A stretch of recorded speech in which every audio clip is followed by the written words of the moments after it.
Our patient today is 53 years old female, no risk factors with high burden PVCs and mildly dilated LV dimension with symptom.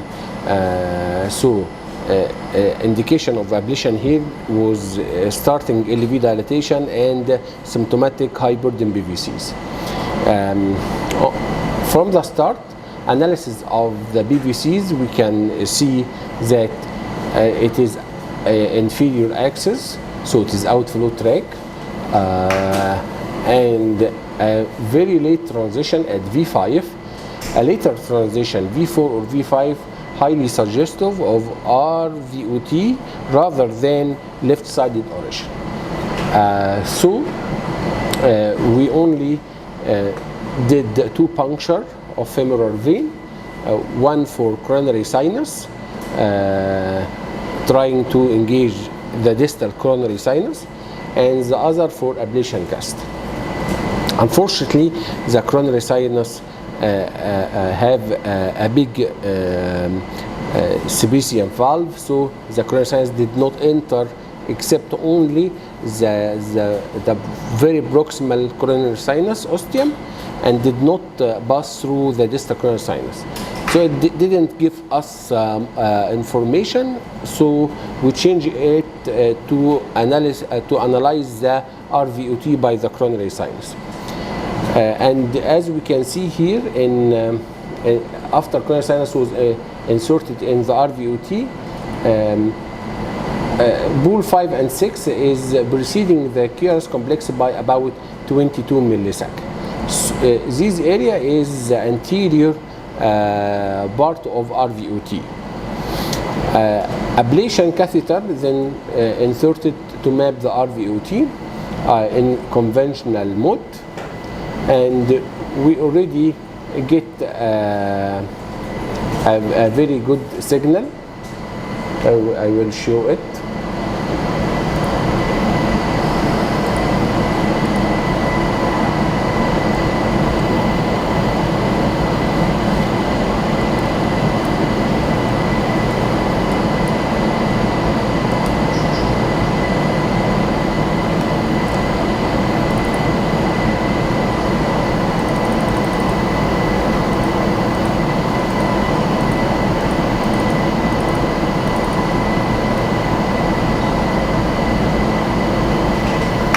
This is the recording signal of the ablation catheter in the clinical PVCs. As we can see, it precedes the QRS complex by about 30 milliseconds with a very nice beginning, preceding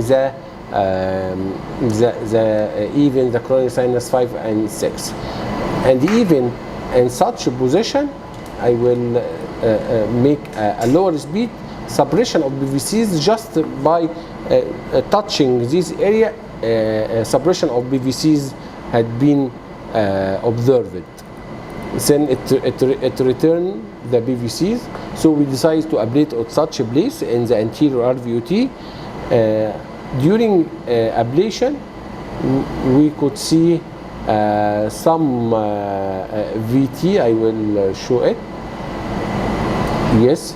This VT, called accelerated ventricular rhythm or firing, the firing, as we can see, is very similar to the original clinical PVCs,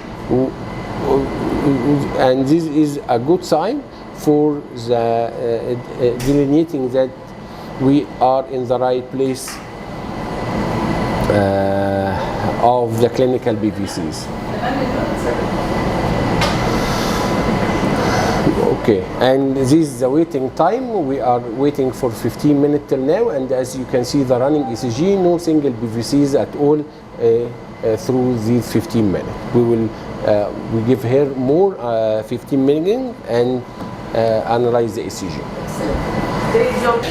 Here we can see in LO position the coronary sinus catheter inside the RVOT to map the RVOT, and the ablation catheter in the lateral part of RVOT.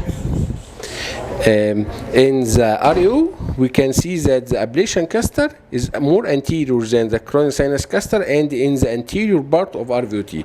This area of anterior part of RVOT.